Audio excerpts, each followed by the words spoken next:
Hello, welcome back. അപ്പോൾ നമ്മൾ ഇന്നത്തെ വീഡിയോയിൽ പഠിക്കാൻ പോകുന്നത് പാറ്റേൺ റീഡിങ്ങിനെ കുറിച്ചാണ്. അപ്പോൾ പാറ്റേൺ റീഡിങ്ങിൻ്റെ ഒരു കംപ്ലീറ്റ് ഗൈഡ് ആയിരിക്കും ഇത്. നിങ്ങൾ ഈ വീഡിയോ കണ്ടു കഴിഞ്ഞാൽ നിങ്ങൾക്ക് A to Z കാര്യങ്ങൾ പാറ്റേൺ റീഡിങ്ങിനെ കുറിച്ച് നിങ്ങൾക്ക് മനസ്സിലാവും. ഓക്കെ, അപ്പോൾ നമ്മൾ പഠിക്കാൻ പോകുന്നത് നമുക്ക് രണ്ട് ടൈപ്സ് പാറ്റേൺസ് ആണ് അവൈലബിൾ ഉള്ളത്. ഒന്ന് റിട്ടേൺ പാറ്റേണും ഒന്ന് ഡയഗ്രാം ആയിട്ടുള്ള പാറ്റേണും. നിങ്ങളിത് രണ്ടും കണ്ടിട്ടുണ്ടാവും. നിങ്ങൾ പാറ്റേൺസ് ഒക്കെ ചെയ്ത് തുടങ്ങിയിരിക്കുന്നവരാണ്, വർക്കുകളൊക്കെ ചെയ്ത് തുടങ്ങിയിരിക്കുന്നവരാണെന്നുണ്ടെങ്കിൽ രണ്ട് ടൈപ്പ് പാറ്റേൺസും നിങ്ങൾ കണ്ടിട്ടുണ്ടാവും. അപ്പോൾ നമ്മളിവിടെ രണ്ട് ടൈപ്പ് പാറ്റേണും എങ്ങനെ വായിക്കണം, എങ്ങനെ ചെയ്യണം എന്നുള്ള കാര്യം ഡീറ്റെയിൽ ആയിട്ട് കാണിച്ചു തരും. എന്തൊക്കെയാണ് പാറ്റേൺസിൽ ശ്രദ്ധിക്കേണ്ടത്, ഏതൊക്കെ സിമ്പിൾസ് ഉണ്ട്. അപ്പോൾ നമ്മൾ പഠിക്കാൻ പോകുന്നത് അബ്രിവിയേഷൻസ് പഠിക്കും, സിമ്പിൾസ് പഠിക്കും, പാറ്റേൺ റീഡിങ്, ഡയഗ്രാമിൻ്റെ റിട്ടേൺ പാറ്റേണിൻ്റെ എങ്ങനെ റീഡ് ചെയ്യാമെന്നും പഠിക്കും. പിന്നെ നമ്മൾ ശ്രദ്ധിക്കേണ്ട ഒരു കാര്യം എന്ന് പറയുന്നത്, നമ്മൾ നോർമലി ഇവിടെ ഫോളോ ചെയ്യുന്നത് US ടേംസ് ആണ്. ഓക്കെ, US ടേംസും ഉണ്ട്, UK ടേംസും ഉണ്ട്. രണ്ടിലും ചെറിയ വ്യത്യാസങ്ങളുണ്ട്. അപ്പോൾ നമ്മൾ പാറ്റേൺ നോക്കുമ്പോൾ US ടേം ആണെന്നുണ്ടെങ്കിൽ അത് നമ്മൾ നോർമലി നമ്മൾ ഇവിടെ ഫോളോ ചെയ്യുന്നതാണ്. UK ടേംസ് ആണ് ഉണ്ടെന്നുണ്ടെങ്കിൽ അതിന് കുറച്ച് വ്യത്യാസമുണ്ട്, ഞാനിപ്പോൾ പറഞ്ഞ പോലെ. അപ്പോൾ എപ്പോഴും ഒരു പാറ്റേൺ കിട്ടിക്കഴിയുമ്പോൾ നമ്മൾ ശ്രദ്ധിക്കേണ്ട ഒരു കാര്യമാണ് അതിലവർ ഫോളോ ചെയ്യുന്നത് US ടേം ആണോ UK ടേം ആണോ എന്ന്. കാരണം അതിനനുസരിച്ച് പാറ്റേണിലും വ്യത്യാസം വരും. മനസ്സിലായോ? അത് ഞാൻ ഡീറ്റെയിൽ ആയിട്ട് എങ്ങനെയാണെന്നുള്ളത് ഞാൻ കാണിച്ചു തരാം. ഓക്കെ, അപ്പോൾ നമുക്ക് നമ്മുടെ ക്ലാസ്സിലേക്ക് കിടക്കാം. ഓക്കെ, അപ്പോൾ നമ്മൾ പറഞ്ഞ പോലെ ആദ്യം നമ്മൾ പാറ്റേൺ റീഡിങ് നമ്മൾ പറഞ്ഞില്ലേ, US ടേംസും ഉണ്ട്, നമുക്ക് UK ടേംസും ഉണ്ട്. നമ്മുടെ സിമ്പിൾ എന്ന് പറയുന്നത് സ്ലിപ്പ് സ്റ്റിച്ചിൻ്റെ സിമ്പിൾ എന്ന് പറയുന്നത് ഇതാണ്. നമ്മൾ UK ടേമിലും US ടേമിലും നമ്മൾ സ്ലിപ്പ് സ്റ്റിച്ച് എന്ന് തന്നെയാണ് പറയുന്നത്. ഇത് ഓരോന്നും എങ്ങനെയാണ് ചെയ്യുന്നതെന്നുള്ളതും കൂടി ഞാൻ ഒരു തവണ കാണിച്ചു തരാം. ഇനി അടുത്തത് ചെയിൻ്റെ സിമ്പിൾ US ടേം ആണെന്നുണ്ടെങ്കിലും UK ടേം ആണെന്നുണ്ടെങ്കിലും സെയിം തന്നെയാണ്, സിമ്പിൾ ഇത് തന്നെയാണ്. ഓക്കെ, ജസ്റ്റ് ഒരു റൗണ്ട് പോലെ. ഇനി അടുത്തത് സിംഗിൾ ക്രോഷ്യേക്ക് നമ്മൾ US ടേമിൽ ഞാൻ പറഞ്ഞ പോലെ നമ്മൾ ഫോളോ ചെയ്യുന്നത് US ടേം ആണ് എല്ലാ പാറ്റേൺസിലും. അപ്പോൾ US ടേമിൽ സിംഗിൾ ക്രോഷ്യ എന്ന് പറയും. അതിൻ്റെ സിമ്പിൾ എന്ന് പറയുന്നത് ഒന്നില്ലെങ്കിൽ ഇൻറ്റു അല്ലെങ്കിൽ പ്ലസ് സൈൻ ആയിരിക്കും. പക്ഷെ അത് UKയിൽ സിംഗിൾ ക്രോഷ്യ എന്ന് പറയുന്ന ടേം ഇല്ല. അതിന് പകരം യൂസ് ചെയ്യുന്നത് ഡബിൾ ക്രോഷ്യ. ഹാഫ് ഡബിൾ ക്രോഷ്യയുടെ സിമ്പിൾ ഇതാണ്, ഒരു T പോലെ ആയിരിക്കും. ഹാഫ് ഡബിൾ ക്രോഷ്യനെ UK ടേമിൽ പറയുന്നതാണ് ഹാഫ് ട്രിപ്പിൾ ക്രോഷ്യ. ഇനി ഡബിൾ ക്രോഷ്യയുടെ സിമ്പിൾ എന്ന് പറയുന്നത് Tക്ക് ഒരു വെട്ടുണ്ടാവും. ഓക്കെ, നമ്മൾ UKയിൽ പറയും ട്രിപ്പിൾ ക്രോഷ്യ. ഇനി ട്രിപ്പിൾ ക്രോഷ്യേനെ നമ്മുടെ US ടൈമിലെ ട്രിപ്പിൾ ക്രോഷ്യ എന്ന് പറയുന്നത് T ഇട്ടിട്ട് രണ്ട് സിമ്പിൾ ഉണ്ടാവും. അതിന് UKയിൽ ഡബിൾ ട്രിപ്പിൾ ക്രോഷ്യ എന്ന് പറയും. ഇനി നമ്മുടെ ഡബിൾ ട്രിപ്പിൾ ക്രോഷ്യേനെ UKയിൽ പറയും ട്രിപ്പിൾ ക്രോഷ്യ എന്ന് പറയും. അപ്പോൾ സിമ്പിൾസ് ഇതാണ്, നിങ്ങൾ മെയിനായിട്ട് അറിഞ്ഞിരിക്കേണ്ടത് സിമ്പിൾസ് ആണ്. US ടേം മാത്രം ഇനി നോക്കിയാൽ മതി, UK ടേംസ് നോക്കണ്ട. കാരണം നമ്മുടെ പാറ്റേൺസിലൊന്നും നമ്മൾ അതെല്ലാം ഫോളോ ചെയ്യാൻ പോകുന്നത്. ഇത് നിങ്ങളുടെ ജസ്റ്റ് അറിവിന് വേണ്ടി മാത്രം പറഞ്ഞു തന്നതാണ്. നമുക്ക് ഇത്രയും കാര്യങ്ങൾ മാത്രം നോക്കാം. US ടേംസിൽ slip stitch, chain, single crochet, plus അല്ലെങ്കിൽ into mark, half double crochet എന്ന് പറഞ്ഞാൽ ഒരു T പോലെ സിമ്പിളായിരിക്കും. ഡബിൾ ക്രോഷ്യ എന്ന് പറഞ്ഞു കഴിഞ്ഞാൽ ഒരു Tക്ക് ഒരു വെട്ട്, ട്രിപ്പിൾ ക്രോഷ്യ എന്ന് പറഞ്ഞാൽ Tക്ക് രണ്ട് വെട്ട്, ഡബിൾ ട്രിപ്പിൾ ക്രോഷ്യ എന്ന് പറഞ്ഞാൽ Tക്ക് മൂന്ന് വെട്ട്. നമ്മൾ ഡബിൾ ട്രിപ്പിൾ ക്രോഷ്യൊക്കെ നമ്മളെപ്പോഴും യൂസ് ചെയ്യുന്ന ഒരു ഇതല്ല, നമ്മളെപ്പോഴും യൂസ് ചെയ്യാറില്ല ആ സ്റ്റിച്ച്. ഇടയ്ക്ക് മാത്രം റെയർലി നമ്മൾ യൂസ് ചെയ്യുന്ന സ്റ്റിച്ചാണ് ഡബിൾ ട്രിപ്പിൾ ക്രോഷ്യ. ഇനി ഈ സ്റ്റിച്ചുകളൊക്കെ എങ്ങനെയാണ് ചെയ്യുന്നതെന്നുള്ളത് ഞാനൊരു തവണ കാണിച്ചു തരാം. നമ്മളപ്പോൾ യാൺ എടുത്തിട്ടുണ്ട്, ഞാൻ സ്ലിപ്പ് നോട്ട് ഇടുകയാണ്. ആദ്യം നമുക്ക് ചെയിൻസ് നോക്കാം. ചെയിൻസ് ചെയ്യുന്നത് yarn over, pull through the loop, yarn over, pull through the loop. കണ്ടോ? Yarn over, pull through the loop. ഇതാണ് നമ്മുടെ ചെയിൻസ് എന്ന് പറയുന്നത്, yarn over, pull through the loop. Clear ആയോ? ഇതാണ് നമ്മുടെ ചെയിൻസ്. ഇനി സ്ലിപ്പ് സ്റ്റിച്ച് എന്ന് പറഞ്ഞു കഴിഞ്ഞാൽ, ഞാനൊരു ചെയിൻ കൊണ്ടിടാം. സ്ലിപ്പ് സ്റ്റിച്ച് എന്ന് പറഞ്ഞു കഴിഞ്ഞാൽ നമ്മൾ ചെയ്യുന്ന രീതി, insert the hook, yarn over, pull up the loop. ഇനി ഇപ്പോൾ രണ്ട് ലൂപ്പ് ഉണ്ടാവും, അതിൽ ആദ്യത്തെ ലൂപ്പ് രണ്ടാമത്തെ ലൂപ്പിൽ കൂടി വലിച്ചെടുക്കുന്നതിനെയാണ് നമ്മൾ എന്ത് പറയുന്നത്, സ്ലിപ്പ് സ്റ്റിച്ച് എന്ന് പറയുന്നത്. കണ്ടോ? ഇത് ഓൾറെഡി നിങ്ങൾക്ക് അറിയാമായിരിക്കും ക്രോഷ്യ ചെയ്യുന്ന ആളാണെന്നുണ്ടെന്നുണ്ടെങ്കിൽ. ഇല്ലാന്നുണ്ടെങ്കിൽ നമ്മുടെ ട്യൂട്ടോറിയൽസ് നമുക്ക് അവൈലബിൾ ആണ്. നമ്മൾ പ്ലേലിസ്റ്റ് നിങ്ങൾ നോക്കിയാൽ മതി, നമുക്ക് ട്യൂട്ടോറിയൽസ് അവൈലബിൾ ആണ്, അത് നോക്കിയിട്ട് പഠിച്ചാൽ മതിയാവും കേട്ടോ. ഇനി സിംഗിൾ ക്രോഷ്യ ആണെന്നുണ്ടെങ്കിൽ ചെയ്യുന്നത് insert the hook, yarn over pull up the loop, yarn over pull through 2 loops. ഇതാണ് സിംഗിൾ ക്രോഷ്യ. ഇനി അടുത്തത് half double crochet. Half double crochet എന്ന് പറഞ്ഞാൽ എങ്ങനെയാണ് ചെയ്യുന്നത്? Yarn over, insert the hook, pull up the loop, 3 loops ഉണ്ടാവും, yarn over, pull through all 3 loops. അതാണ് half double crochet. ഇനി ഡബിൾ ക്രോഷ്യ എങ്ങനെയാണ് ചെയ്യുന്നത്? Yarn over, insert the hook, pull up the loop, yarn over, pull through 2 loops, yarn over, pull through 2 loops. ഇതാണ് നമ്മളുടെ double crochet stitch എന്ന് പറയുന്നത്. അടുത്ത സ്റ്റിച്ചാണ് triple crochet. Triple crochet ചെയ്യുമ്പോൾ നമ്മൾ നേരത്തെ ഡബിൾ ക്രോഷ്യ ചെയ്തപ്പോൾ ഒരു തവണയല്ലേ യാൺ ഓവർ ചെയ്തോളൂ. ട്രിപ്പിൾ ക്രോഷ്യ ചെയ്യുമ്പോൾ നമ്മൾ 2 തവണ രണ്ട് തവണ യാൺ ഓവർ ചെയ്യണം. Yarn over twice, insert the hook, pull up the loop, yarn over, pull through 2 loops, yarn over, pull through 2 loops, yarn over, pull through 2 loops.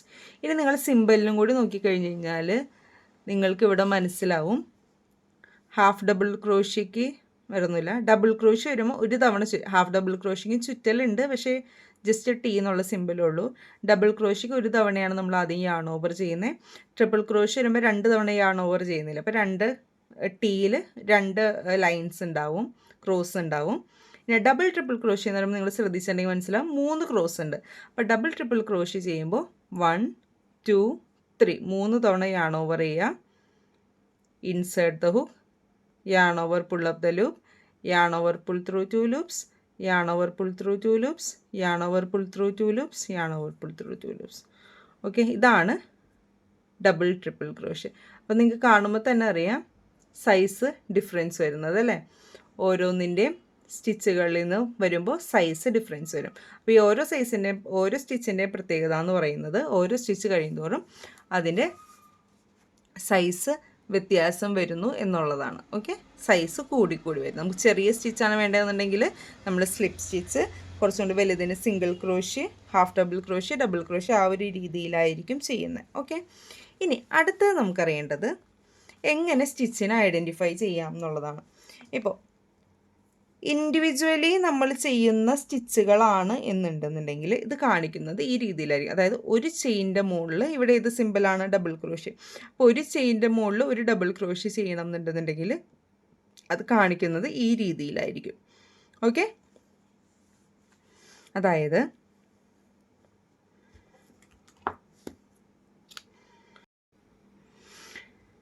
എങ്ങനെ ചെയ്യുന്നതെന്ന് നോക്കാം. ഇൻഡിവിജ്വലി സ്റ്റിച്ചുകളാണ് നമ്മൾ ചെയ്യുന്നതെന്നുണ്ടെങ്കിൽ അതിൻ്റെ അർത്ഥം നമ്മൾ ആ ചെയിനിലേക്ക് ചെയ്യണം എന്നാണ്. ചെയിനിലേക്കാണ് നമ്മൾ ഓരോ ഡബിൾ ക്രോഷ്യ ചെയ്യുന്നത്. ഓക്കെ, അപ്പോൾ ഏതാണോ അതിൻ്റെ പ്രീവിയസ് ചെയിൻ നമ്മൾ ആ ചെയിനിലേക്കായിരിക്കും നമ്മൾ ഡബിൾ ക്രോഷ്യ ചെയ്യുന്നത്. ചെയിനിലേക്കാണ് ചെയ്യുന്നത്. അതുകൊണ്ടാണ് ചെയിനിൻ്റെ മുകളിൽ ഡബിൾ ക്രോഷ്യയുടെ സിമ്പിൾ കാണിച്ചിരിക്കുന്നത്. ഇനി ഇതുപോലെ സിമ്പിൾ കാണിച്ചു കഴിഞ്ഞാൽ അതിൻ്റെ അർത്ഥം ഒരു ചെയിനിൽ തന്നെ 3 ഡബിൾ ക്രോഷ്യ ചെയ്യുന്നു. അതായത് നമ്മൾ ഇൻക്രീസ് സ്റ്റിച്ചില്ലേ, അതാണ്. അതായത് ഒരെണ്ണത്തിലേക്ക് തന്നെ 3 എണ്ണവും ചെയ്യുന്നുണ്ടെന്നുണ്ടെങ്കിൽ അതിനെ കാണിക്കുന്ന സിമ്പിളാണ് ഒരു ചെയിനിൻ്റെ മുകളിലേക്ക് 3 എണ്ണം.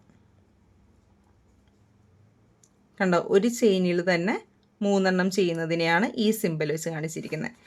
ഇനി ഇവിടെ നോക്കിയേ, ഹാഫ് ഡബിൾ ക്രോഷ്യ 2 ടുഗെദർ. ഇത് കാണിക്കുന്നത് ഇപ്പോൾ കണ്ട ഹാഫ് ഡബിൾ ക്രോഷ്യക്ക് എങ്ങനെയാണ് ടി എന്നുള്ള സിമ്പിൾ അല്ലേ. പക്ഷെ നിങ്ങൾക്ക് കാണാം 2 ചെയിൻസ് ഉണ്ട്.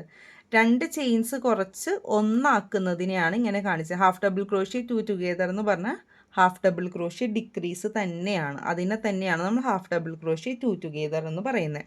ഓക്കെ, അപ്പോൾ അതാണെന്നുണ്ടെങ്കിൽ എങ്ങനെ കാണിക്കുന്നത്? 2 ചെയിനിനെ നമ്മൾ ഒരെണ്ണമാക്കി കുറയ്ക്കുന്നു. ഇതാണെന്നുണ്ടെങ്കിലോ 3 ചെയിനിനെ ഒന്നാക്കി കുറയ്ക്കുന്നു. അതിനെ ഡബിൾ ക്രോഷ്യ 2 ടുഗെദർ. അത് ഡബിൾ ക്രോഷ്യ ഡിക്രീസ് തന്നെയാണ്. പക്ഷേ 3 എണ്ണത്തിനെ നമ്മൾ കുറച്ച് ഒരെണ്ണമാക്കി എടുത്ത് മാറ്റുന്നു. അതാണ് ഡബിൾ ക്രോഷ്യ 2 ടുഗെദർ, 3 ടുഗെദർ. ഇവിടെ 3 ടുഗെദർ ആണ്. ഇവിടെ ഒരു ടീ ഇട്ട് ഇവിടെ ഒരു വെട്ട് വന്നു കഴിഞ്ഞാൽ അതെന്തായി? ഡബിൾ ക്രോഷ്യ 2 ടുഗെദർ ആയി. അതായത് ഡബിൾ ക്രോഷ്യ ഡിക്രീസ് ആയി. ക്ലിയർ ആയോ? ഇതാണ് ഈ 2 സ്റ്റിച്ചുകൾ. ഇതിൻ്റെ അർത്ഥം എന്താണ്? 2 എണ്ണത്തിനെ കുറച്ച് ഒന്നാക്കുന്നു, 3 എണ്ണത്തിനെ കുറച്ച് ഒന്നാക്കുന്നു. കാരണം ഇവിടെ ബേസ് ചെയിൻസ് ഉണ്ട്, അതിനെ കുറച്ച് നമ്മളിവിടെ ഒന്നാക്കുന്നു. ഇനി അടുത്തത് ഈ സിമ്പിളാണ് പഫ് സ്റ്റിച്ചിൻ്റെ. നിങ്ങളിവിടെ ശ്രദ്ധിച്ചു കഴിഞ്ഞാൽ മനസ്സിലാവും, ഹാഫ് ഡബിൾ ക്രോഷ്യ സ്റ്റിച്ചാണ് ഇവിടെ, എല്ലാം കൂടി ചേർന്ന് ഒന്നാണ്. നിങ്ങൾ പഫ് സ്റ്റിച്ച് ചെയ്തേക്കണവരാണെന്നുണ്ടെങ്കിൽ നിങ്ങൾക്കറിയാം നമ്മളിങ്ങനെയാണ് പഫ് സ്റ്റിച്ച് ചെയ്യുന്നത്. Yarn over, insert the hook, pull up the loop, പിന്നെ നമ്മൾ യാൺ ഓവർ ചെയ്യും അല്ലേ? അങ്ങനെയല്ലേ ചെയ്യുന്നത്? എന്നിട്ട് ഏറ്റവും അവസാനം നമ്മൾ എന്ത് ചെയ്യും? 3 പ്രാവശ്യം അങ്ങനെ ചെയ്യോട്ടോ, ഞാനിപ്പോൾ ജസ്റ്റ് കാണിക്കുന്നില്ല എന്നുള്ളൂ. ഏറ്റവും അവസാനം നമ്മൾ എന്ത് ചെയ്യും? എല്ലാം കൂടി കമ്പൈൻ ചെയ്തിട്ട് നമ്മൾ ഒരുമിച്ച് ചെയ്യും. അങ്ങനെയല്ലേ നമ്മൾ പഫ് സ്റ്റിച്ച് ചെയ്യുന്നത്? Yarn over, insert the hook, pull up the loop, പിന്നെ നമ്മൾ yarn over, insert the hook, pull up the loop, പിന്നെ yarn over, insert the hook, pull up the loop, എന്നിട്ട് എന്ത് ചെയ്യും? Yarn over, pull through all the loops ചെയ്യും അല്ലേ? എന്നിട്ട് നമ്മളൊരു സ്റ്റിച്ച് ഇടും. ഇതാണ് നമ്മളുടെ നോർമൽ പഫ് സ്റ്റിച്ച് എന്ന് പറയുന്നത്. അപ്പോൾ ഇത് എല്ലാം കൂടി ചേർന്ന് നമ്മൾ ഒന്നാക്കുന്നു. കണ്ടോ? എല്ലാം കൂടി ചേർന്ന് നമ്മൾ ഒന്നാക്കി എടുക്കുകയാണ് പഫ് സ്റ്റിച്ചിൽ ചെയ്യുന്നത്. പക്ഷേ ഇവിടെ പോപ്കോൺ നോക്കുകയാണെങ്കിൽ നിങ്ങൾക്ക് കാണാം, പോപ്കോൺ സ്റ്റിച്ചുകളാണെന്നുണ്ടെങ്കിൽ നിങ്ങൾക്ക് ഇങ്ങനെ കാണാൻ പറ്റും മുകളിൽ. അതായത് ഒരു ബേസ് ചെയിനിൽ തന്നെ നമ്മൾ ചെയ്തിട്ട് എല്ലാം കൂടി ഒരുമിച്ചാക്കുകയാണ്. അതായത് ഞാൻ കാണിച്ചു തരാം, എങ്ങനെ ചെയ്യുന്നതെന്ന് കാണിച്ചു തരാം. നമ്മൾ double crochet, complete double crochet വേണം ചെയ്യാനായിട്ട്. എത്ര ഡബിൾ ക്രോഷ്യ കാണിക്കുന്നുണ്ട്? ടോട്ടൽ 5 ഡബിൾ ക്രോഷ്യ അല്ലേ ചെയ്യണം എന്ന് പറഞ്ഞിരിക്കുന്നത്. അപ്പോൾ നമ്മൾ ടോട്ടൽ 5 ഡബിൾ ക്രോഷ്യ ഒരേ ബേസ് ചെയിനിൽ തന്നെ ചെയ്യണം. കൊണ്ട് ഇതാണ് നമ്മുടെ ബേസ് ചെയിൻ, നമ്മളതിലേക്ക് ചെയ്യാണ്. കംപ്ലീറ്റ് ഡബിൾ ക്രോഷ്യ ചെയ്യുക. 1 2 3 4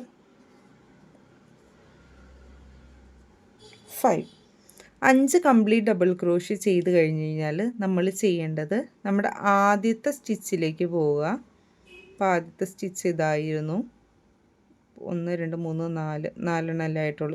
ഇതായിരുന്നു 5ാമത്തെ. ഞാൻ ഒരെണ്ണം കൂടി ചെയ്യാം, ഒന്ന് ക്ലിയർ ആകാൻ വേണ്ടിയിട്ട്.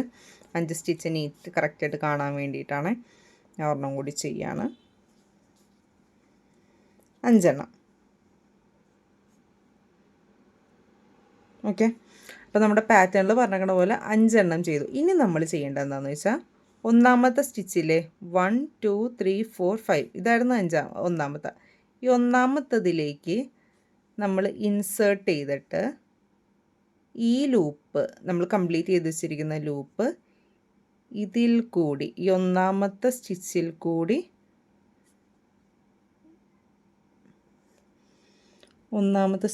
കൂടി പുള്ള് ചെയ്തെടുത്തിട്ട് ഒരു ചെയിൻ നമ്മൾ ചെയ്യും. ഇതിനെയാണ് നമ്മൾ എന്ത് പറയുന്നത്? പോപ്കോൺ എന്ന് പറയുന്നത്. അതായത് സ്റ്റിച്ച് നമ്മൾ കംപ്ലീറ്റ് ചെയ്യുന്നു, കംപ്ലീറ്റ് ചെയ്തിട്ട് അതിനെയും കൂടി കമ്പൈൻ ചെയ്ത് നമ്മളൊരു സ്റ്റിച്ച് ആക്കുന്നു. ഓക്കെ, ഇതിനെയാണ് നമ്മൾ പോപ്കോൺ സ്റ്റിച്ച് എന്ന് പറയുന്നത്. അപ്പോൾ പോപ്കോണും പഫും തമ്മിലുള്ള ഡിഫറൻസും പാറ്റേണിൽ കാണുന്ന ഡിഫറൻസും മനസ്സിലായല്ലോ.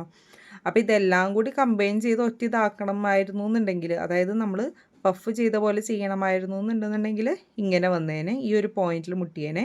പക്ഷേ പോപ്കോണിൽ നമ്മളെല്ലാം സെപ്പറേറ്റ് ചെയ്യേണ്ടതുള്ളത് കൊണ്ട് ഈ ഒരു ലൈൻ ഇവിടെ വന്നിരിക്കുന്നത്. കാരണം നമ്മളെന്താണ്, ഡബിൾ ക്രോഷ്യക്ക് ടീക്ക് ഇവിടെ മുകളിലൊരു വെട്ടില്ലേ, അപ്പോൾ ആ വെട്ട് കറക്റ്റായിട്ട് വന്നിരിക്കുന്നതിൻ്റെ അർത്ഥം എന്താണ്? അത് കംപ്ലീറ്റ് ചെയ്യണം എന്നാണ് അതിൻ്റെ അർത്ഥം. ഓക്കെ, ഇനി നമുക്ക് അടുത്തതിലേക്ക് പോകാം. ഇനി അടുത്തത് നമ്മൾ നോക്കുന്നത് എവിടെയാണ് സ്റ്റിച്ച് ഇടേണ്ടത് എന്നുള്ളതാണ് നോക്കുന്നത്. ഇപ്പോൾ ഇങ്ങനെ നമ്മുടെ 3 ചെയിൻസ് കാണിച്ചിട്ട് നടുക്കത്തതിലാണ് ഡബിൾ ക്രോഷ്യ കാണിച്ചിരിക്കുന്നത് എന്നുണ്ടെങ്കിൽ നമ്മൾ എന്താ ചെയ്യുന്നത്? ഈ സ്റ്റിച്ചിൽ, ഈ ചെയിനിൽ വേണം നമ്മളൊരു ഡബിൾ ക്രോഷ്യ ചെയ്യാമെന്നാണ് കാണിച്ചിരിക്കുന്നത്. ഇനി ഇവിടെയാണെന്നുണ്ടെങ്കിലോ ഈ ചെയിനിൽ തന്നെ വേണം 3 ഡബിൾ ക്രോഷ്യയും ചെയ്യാൻ. ഒരേ ബേസ് ചെയിനിൽ തന്നെ വേണം 3 ഡബിൾ ക്രോഷ്യയും നമ്മൾ ചെയ്യാനായിട്ട്. പക്ഷെ ഇവിടെ നോക്കുകയാണെന്നുണ്ടെങ്കിൽ ഒരു ചെയിനിനെ പ്രത്യേകം കാണിച്ചിട്ടില്ല, ഇതുപോലെ ഒരു ചെയിനിനെ പ്രത്യേകം കാണിച്ചിട്ടില്ല. അതിൻ്റെ അർത്ഥം എന്ന് വെച്ച് കഴിഞ്ഞാൽ ഈ ചെയിൻസ് ചെയ്യുമ്പോൾ നമുക്കൊരു സ്പേസ് വന്നിട്ടുണ്ടാവില്ല ഇവിടെ, ആ സ്പേസിലേക്ക് വേണം 5 ഡബിൾ ക്രോഷ്യയും ചെയ്യാമെന്നാണ് അതിൻ്റെ അർത്ഥം. ഓക്കെ, ക്ലിയർ ആയോ? അതായത് നമ്മൾ കുറച്ച് ചെയിൻസ് ചെയ്ത് കഴിയുമ്പോൾ ആ ചെയിൻസിൻ്റെ ഇടയിൽ കുറച്ച് സ്പേസ് ഉണ്ടാവും. ഓക്കെ, അതായത് കാണിച്ചു തരാം. ഇപ്പോൾ ഞാൻ 3 ചെയിൻ ചെയ്തിട്ട് ഇവിടെ ജസ്റ്റ് നിങ്ങൾ കാണിച്ചു തരാൻ വേണ്ടിയിട്ട് ഒരു ഡബിൾ ക്രോഷ്യ ചെയ്യാണ്. ഓക്കെ, ഇനി ഇതുപോലെ സ്പേസ് ഉണ്ടാവും. ആ സ്പേസിലേക്ക് കണ്ട 2 ഡബിൾ ക്രോഷ്യയുടെ ഇടയിൽ 4 ചെയിൻസ് ചെയ്തപ്പോൾ അതിൻ്റെ സ്പേസ് ഉണ്ട്. ആ സ്പേസിലേക്ക് വേണം 5 ഡബിൾ ക്രോഷ്യ ചെയ്യാൻ. അതായത് ഞാനിപ്പോൾ ഇവിടെ കാണിച്ചു തരാം. കണ്ടോ, ഇപ്പോൾ ഇവിടെ ഈ സ്പേസിൽ, ആ സ്പേസിലേക്ക് വേണം, സ്റ്റിച്ചിലേക്കല്ല അല്ലെങ്കിൽ ബേസ് ചെയിനിലേക്കല്ല, സ്പേസിലേക്കാണ് നമ്മൾ ആ 5 ഡബിൾ ക്രോഷ്യം ചെയ്യുക. ഓക്കെ, നമ്മൾ ഷെൽ സ്റ്റിച്ചൊക്കെ ചെയ്യുമ്പോൾ ഒക്കെ നമ്മൾ യൂസ് ചെയ്യുന്നില്ല, അതുപോലെ ഷെൽ സ്റ്റിച്ചിൽ കൂടുതൽ നമ്മൾ സ്റ്റിച്ചിൽ തന്നെയാണ് ചെയ്യുന്നത്. പക്ഷെ ഇങ്ങനെ കാണിച്ചു കഴിഞ്ഞാൽ ഒരു സ്റ്റിച്ച് ചെയിനിലേക്ക് കോൺസെൻട്രേറ്റ് ചെയ്ത് അറ്റാച്ച് ചെയ്ത് വരച്ചിട്ടില്ലെങ്കിൽ അതിൻ്റെ അർത്ഥം ആ സ്പേസിൽ വേണം നമ്മൾ ചെയ്യാനെന്നാണ്. ഓക്കെ, ക്ലിയർ ആയോ? ഇനി അതാണ് ഇവിടെ പ്ലേസ് ചെയ്യണമെന്ന്. ഇനി നമ്മുടെ അടുത്തൊരു സിമ്പിളാണ് front post double crochet, back post double crochet. ഇതെന്താണെന്നുള്ളത് ഞാനിപ്പോൾ ഇവിടെ വീഡിയോ ഞാൻ കാണിച്ചു തരാം. ഞാൻ സെപ്പറേറ്റ് ഞാൻ കാണിച്ചു തരാം എങ്ങനെയാണ് ഫ്രണ്ട് പോസ്റ്റ് ഡബിൾ ക്രോഷ്യ ചെയ്യുന്നത്, എങ്ങനെയാണ് ബാക്ക് പോസ്റ്റ് ഡബിൾ ക്രോഷ്യ ചെയ്യുന്നത്. ഇനി നമുക്കിവിടെ എന്താണ് ഫ്രണ്ട് പോസ്റ്റ് ഡബിൾ ക്രോഷ്യ, എന്താണ് ബാക്ക് പോസ്റ്റ് ഡബിൾ ക്രോഷ്യ എന്ന് നോക്കാം. ഇനി നമ്മൾ നോർമലി എന്താ ചെയ്യാറ്? ഈ വീൽ കൂടി ഇൻസേർട്ട് ചെയ്ത് ചെയ്യും. ഇതെല്ലാം ഇങ്ങനെയല്ല നമ്മൾ സാധാരണ ഡബിൾ ക്രോഷ്യ ചെയ്യാറ്. അതിന് പകരം നമ്മൾ യാൺ ഓവർ ചെയ്തിട്ട് ഇങ്ങനെ ഫ്രണ്ടിൽ കൂടി ഇൻസേർട്ട് ചെയ്ത്, ഇതാണ് പോസ്റ്റ് എന്ന് പറയുന്നത്. അതായത് ഡബിൾ ക്രോഷ്യയുടെ ഈ ഇതില്ലേ, ഇതിനെയാണ് പോസ്റ്റ് എന്ന് പറയുന്നത്. ഇപ്പോൾ ഓരോ പോസ്റ്റുകളാണ്. ഓക്കെ, ഈ ഡബിൾ ക്രോഷ്യ ഓരോന്നും എന്താണ്, ഓരോ പോസ്റ്റുകളാണ്. അപ്പോൾ ഇതിനെയാണ് നമ്മൾ പോസ്റ്റ് എന്ന് പറയുന്നത്. അപ്പോൾ ഫ്രണ്ട് പോസ്റ്റ് ഡബിൾ ക്രോഷ്യ എന്ന് പറഞ്ഞു കഴിഞ്ഞാൽ പോസ്റ്റിൻ്റെ ഫ്രണ്ടിൽ കൂടി എന്നാണ് ഉദ്ദേശിക്കുന്നത്. കാണിച്ചു തരാം. യാൺ ഓവർ, ഇനി ഫ്രണ്ട് പോസ്റ്റിൽ കൂടി കൊണ്ടുവരാം. ബാക്കിയൊക്കെ നോർമലാണ്. വിക്ക് പകരം പോസ്റ്റിൽ കൂടി എടുക്കുന്നു എന്നുള്ള ചേഞ്ച് മാത്രമേ ഉള്ളൂ.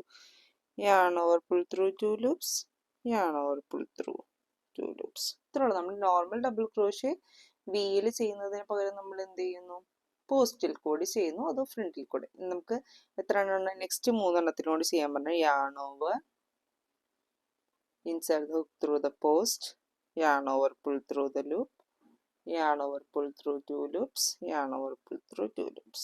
അപ്പോൾ നമ്മൾ ഫ്രണ്ട് പോസ്റ്റ് പഠിച്ചു. ഫ്രണ്ട് പോസ്റ്റ് എങ്ങനെയാണ് ചെയ്തത്? നമ്മൾ ഫ്രണ്ടിൽ കൂടി ചെയ്ത്. ബാക്ക് പോസ്റ്റ് ചെയ്യും, നമ്മൾ ബാക്കിൽ കൂടി ചെയ്യും. കാണിച്ചു തരാം. യാൺ ഓവർ, ഫ്രണ്ടിൽ കൂടി ചെയ്യുന്നതിന് പകരം നമ്മൾ എന്ത് ചെയ്യുന്നു, ബാക്കിൽ കൂടി ചെയ്യുന്നു. കണ്ടോ? ഒന്നുകൂടി കാണിച്ചു തരാം. യാൺ ഓവർ, ബാക്കിൽ കൂടി എടുത്തിട്ട്, ബാക്കി എല്ലാം സെയിം തന്നെയാണ്. ഓക്കെ, കണ്ടോ? ബാക്കിൽ കൂടി എടുത്തിരിക്കുന്നത് ഒന്നുകൂടി കാണിച്ച് 4 പ്രാവശ്യം നമുക്ക് ചെയ്യാനുണ്ട്. ബാക്കിൽ കൂടി കൊണ്ടുവന്നിട്ട് ബാക്കി നമ്മുടെ നോർമൽ ഡബിൾ ക്രോഷ്യ. ഇനി അടുത്ത നോക്കാൻ പോകുന്നത് ബാക്ക് ലൂപ്പും ഫ്രണ്ട് ലൂപ്പുമാണ്. അതായത് നമ്മളൊരു സ്റ്റിച്ച് ചെയ്ത് കഴിയുമ്പോൾ ഇതുപോലെ വി പോലെ വരില്ലേ, ഈ വി പോലെ വരുന്നതിൽ നമ്മളെ ഫേസ് ചെയ്തിരിക്കുന്ന ഇതാണ് ഫ്രണ്ട് ലൂപ്പ്. ഇതാണ് വി അല്ലേ, ഈ വിയിലെ ഇതാണ് ഫ്രണ്ട് ലൂപ്പ്.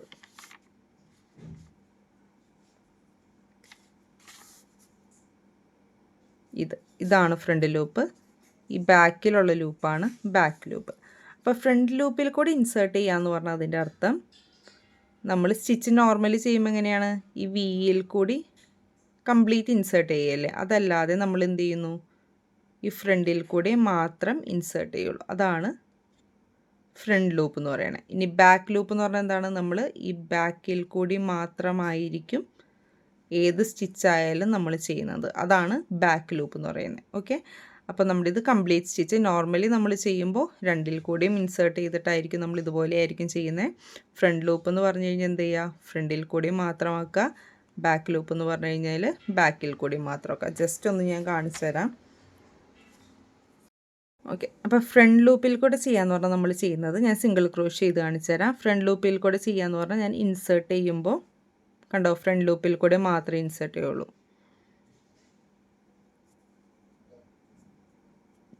ഓക്കെ, അപ്പോൾ ബാക്ക് ലൂപ്പ് ഇങ്ങനെ ഇരിക്കും. ഇനി ബാക്ക് ലൂപ്പിൽ കൂടെ ചെയ്യാമെന്ന് പറഞ്ഞു കഴിഞ്ഞാൽ ഈ ബാക്കിലുള്ളതിൽ ഫ്രണ്ടിൽ നമ്മൾ സ്കിപ്പ് ചെയ്തിട്ട് ഈ ബാക്കിലുള്ളതിൽ ഇൻസേർട്ട് ചെയ്തിട്ടായിരിക്കും നമ്മൾ സ്റ്റിച്ച് ചെയ്യുന്നത്. അപ്പോൾ ഫ്രണ്ടിലെ സ്റ്റിച്ച് ഇങ്ങനെ ഇരിക്കും. കണ്ടോ? ഫ്രണ്ട് ലൂപ്പ് എന്ന് പറഞ്ഞാൽ ഇപ്പോൾ ഫ്രണ്ടിലുള്ള ലൂപ്പിൽ കൂടെ ചെയ്യുക. ബാക്ക് ലൂപ്പ് എന്ന് പറഞ്ഞു കഴിഞ്ഞാൽ ഞാൻ ബാക്ക് ലൂപ്പ് ഒന്നുകൂടി കാണിച്ചു തരാം. കണ്ടോ? വിയിലത്തെ ബാക്കിൽ കൂടി ഇൻസേർട്ട് ചെയ്തിട്ട് നമ്മൾ ചെയ്യുന്നതാണ് ബാക്ക് ലൂപ്പ്. അപ്പോൾ ചില പാറ്റേൺസിൽ പറഞ്ഞിട്ടുണ്ടാവും ഇതുപോലെ സിമ്പിൾ കാണിച്ചിട്ടുണ്ടാവും. അപ്പോൾ ഇതുപോലെ സിമ്പിൾ കാണിച്ചിട്ട് ഇതിൻ്റെ മുകളിൽ എക്സോ പ്ലസ് സൈനോ ആണെന്നുണ്ടെങ്കിൽ നമ്മൾ എന്താണ് അർത്ഥം? ബാക്ക് ലൂപ്പിൽ കൂടെ സിംഗിൾ ക്രോഷ് ചെയ്യുക. ഇതാണെന്നുണ്ടെങ്കിൽ ഫ്രണ്ട് ലൂപ്പിൽ കൂടെ സിംഗിൾ ക്രോഷ് ചെയ്യുക. ഇനി ഇങ്ങനെയാണ് കാണിക്കുന്നതെങ്കിൽ അതിൻ്റെ അർത്ഥം എന്താണ്? ഫ്രണ്ട് ലൂപ്പിൽ കൂടെ ഡബിൾ ക്രോഷ് ചെയ്യുക എന്നാണ് ഇതിൻ്റെ അർത്ഥം. ഓക്കെ, ക്ലിയർ ആയോ? ഇനി അടുത്തത് നമ്മളൊരു പാറ്റേൺ എങ്ങനെ വായിക്കാം എന്നുള്ളത് നോക്കാം. ഓക്കെ, ഇപ്പോൾ ഇവിടെ നോക്കുകയാണെങ്കിൽ ഇതിൽ പറഞ്ഞിരിക്കുന്നത് ഇങ്ങനത്തെ ഒരു ഡയഗ്രമാറ്റിക് പാറ്റേൺ ആണെന്നുണ്ടെങ്കിൽ അത് മനസ്സിലാക്കാൻ വളരെ എളുപ്പമാണ്. നോക്കിക്കഴിഞ്ഞ് കഴിഞ്ഞാൽ ചിലപ്പോൾ ഇങ്ങനൊരു സിമ്പിൾ ഉണ്ടാവും. ഞാൻ വേറെയും കൂടി എക്സാമ്പിൾ ഞാൻ കാണിച്ചു തരാം. ഇങ്ങനൊരു സിമ്പിൾ ഉണ്ടാവും, അല്ലെങ്കിൽ ചിലപ്പോൾ ഇങ്ങനൊരു സിമ്പിളായിരിക്കും. ചിലപ്പോൾ സിമ്പിൾ ഉണ്ടായിന്നും ഇരിക്കില്ല. ഡയഗ്രാം ആണെന്നുണ്ടെങ്കിൽ നമ്മളെപ്പോഴും താഴെയിൽ നിന്ന് ആണ് നമ്മൾ നോക്കി തുടങ്ങുന്നത്. താഴേന്ന് മുകളിലേക്കല്ല, സൈഡിലേക്ക് നോക്കിയിട്ടായിരിക്കും നമ്മൾ പാറ്റേൺ വായിക്കുന്നത്. അപ്പോൾ നോക്കുകയാണെന്നുണ്ടെങ്കിൽ ഇവിടെ ഇതിൻ്റെ അർത്ഥം 1 2 3 4 5 6 7. ആദ്യം നമ്മൾ 7 ചെയിൻസ് ചെയ്യുക, എന്നിട്ട് 3 സ്കിപ്പ് ചെയ്യുക. കണ്ടോ? 3 സ്കിപ്പ് ചെയ്യുക എന്ന് പറയുന്നതിൻ്റെ അർത്ഥം എന്താണ്? ഈ 3 മുകളിൽ വേറെ സ്റ്റിച്ചുകളൊന്നും ഇല്ലല്ലോ. 3 സ്കിപ്പ് ചെയ്തിട്ട് 4-മത്തതിലേക്ക് നമ്മളൊരു ഡബിൾ ക്രോഷ് ചെയ്യുക, 5-മത്തതിൽ ഡബിൾ ക്രോഷ് ചെയ്യുക, 6-മത്തതിൽ ഡബിൾ ക്രോഷ് ചെയ്യുക, 7-മത്തിൽ ഡബിൾ ക്രോഷ് ചെയ്യുക. അത് കഴിഞ്ഞ് കഴിഞ്ഞാൽ 3 ചെയിൻസ് ചെയ്യുക. എന്നിട്ട് ആദ്യത്തേതിലേക്കല്ല നമ്മൾ ചെയ്യേണ്ടത്, 2-മത്തതിലേക്ക്. കാരണം ഇതിൻ്റെ മുകളിലല്ലേ നമ്മൾ 3 ചെയിൻസ് ചെയ്തേക്കണേ. എന്നിട്ട് ആ ബേസ് സ്റ്റിച്ച് സ്കിപ്പ് ചെയ്തിട്ട് അടുത്തതിൽ double crochet, double crochet, double crochet, double crochet, പിന്നെയും ചെയിൻ 3 ചെയ്യുക, double crochet, double crochet, double crochet, double crochet. Okay, ഇങ്ങനെയാണ് നമ്മൾ പാറ്റേൺ വായിക്കുന്നത്. അപ്പോൾ ഈ പാറ്റേൺ എങ്ങനെ ചെയ്യുന്നതെന്നുള്ളതും കൂടി കാണിച്ചു തരാം. വേറെ കുറച്ച് എക്സാമ്പിൾസും കൂടി കാണിച്ചു തരാം. ഇപ്പോൾ വീഡിയോ ഇത്തിരി ലെങ്തി ആയി പോയി. അപ്പോൾ അതുകൊണ്ട് നമ്മൾ ബാക്കി ഡീറ്റെയിൽ ആയിട്ടുള്ള കാര്യങ്ങൾ നമ്മൾ അടുത്ത വീഡിയോയിൽ പാർട്ട് 2 ആയിട്ട് ചെയ്യുന്നതായിരിക്കും. അപ്പോൾ നിങ്ങൾക്കിത് കണ്ടിട്ട് എന്തെങ്കിലും ഡൗട്ട്സ് ഉണ്ട്, ഇതുവരെയുള്ളതിൽ എന്തെങ്കിലും ഡൗട്ട്സ് ഉണ്ടെങ്കിൽ കമൻറ്റ് ചെയ്യാൻ മറക്കരുത് കേട്ടോ. അപ്പോൾ നിങ്ങൾക്ക് വീഡിയോ ഇഷ്ടപ്പെട്ടിട്ടുണ്ടെങ്കിൽ വീഡിയോ ലൈക്ക് ചെയ്യാനും ചാനൽ സബ്സ്ക്രൈബ് ചെയ്യാനും മറക്കരുത് കേട്ടോ. അപ്പോൾ നമുക്ക് അടുത്ത വീഡിയോയിൽ ഡീറ്റെയിൽ ആയിട്ട് പാർട്ട് 2 നമുക്ക് കാണാം. ഓക്കെ, അപ്പോൾ നമ്മൾ ഈ പാറ്റേൺ എങ്ങനെയാണ് ചെയ്യുന്നത് നമ്മൾ വേറെ 2 എക്സാമ്പിളും കൂടി ചെയ്ത് കാണിക്കും കേട്ടോ. Okay, bye.